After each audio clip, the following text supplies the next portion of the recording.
Hey guys and girls, my name is Scott and we're going to solve the count binary substrings problem on LeetCode today. Let's talk about the problem definition. We're given a string and we need to count the number of non-empty contiguous substrings that have the same number of zeros and ones, and this is really the key part of the problem, all the zeros and ones in these substrings are grouped consecutively. Substrings that occur multiple times are counted the number of times they occur. So let's break that down into this example here. 0, 0, 1, 1, 0, 0, 1, 1, output 6, and here are the 6 substrings. 0, 0, 1, 1, 0, 1, 1, 1, 0, 0, 1, 0, 0, 0, 1, 1, 0, 1. Now how did they come to that? Well, remember the problem definition. Number of non-empty contiguous substrings with the same numbers and zeros and ones, and this is the big part, all the zeros and the ones in these substrings are grouped consecutively.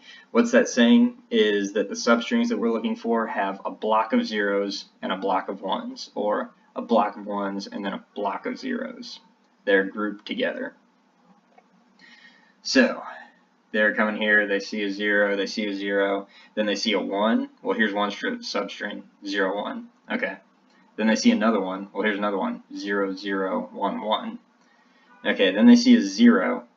Well, all the zeros and ones have to be grouped consecutively, so these zeros sort of fall out of the window. But they see one here, 1, 0. Okay. Then they see one here, 1, 1, 0, 0. Then they see another 1. Well, again, the ones and zeros have to be grouped consecutively, so these ones fall out of scope. And then they see another one here, 0, 1. And then they see this 1, 0, 0, 1, 1, makes for 6. So with that's really the key to this entire problem, is the fact that the zeros and ones must be grouped consecutively. So intuitively, the way we'll solve this problem is we're going to see one or more zeros or ones, followed by one or more zeros or ones.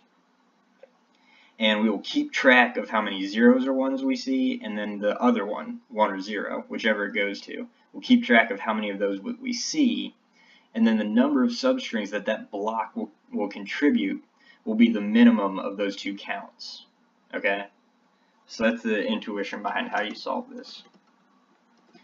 We're just going to keep count of blocks. We're going to set previous block to 0, current block to 1.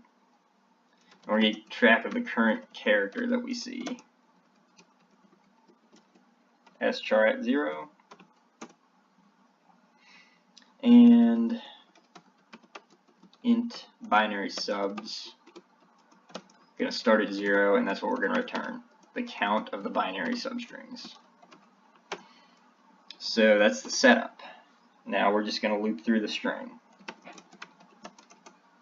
Going to start at 1 because we've already considered the first character.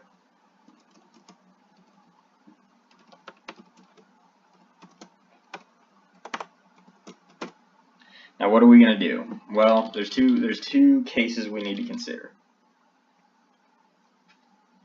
One is the current character that we see is the same as the current character.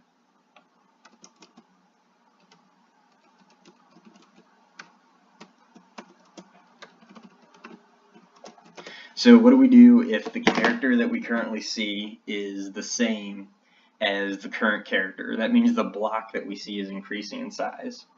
So current block increments. If it's not, what does that mean? That means that we are switching blocks.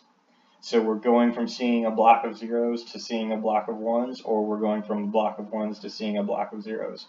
So that means that we need to count the number of substrings we saw from the previous two blocks.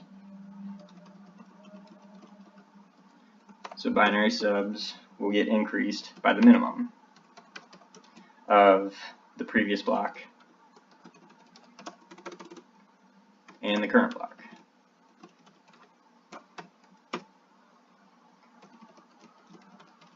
Previous block becomes current block, current clock, current block becomes 1. And then at the end, all we have to do is update the current character that we're looking at.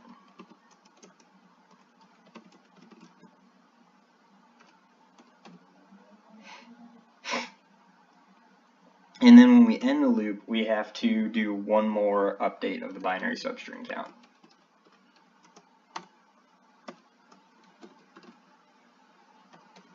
Because we will not have included the final block.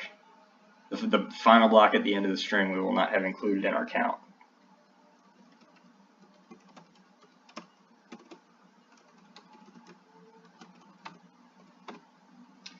That should do it. Let's give it a whirl.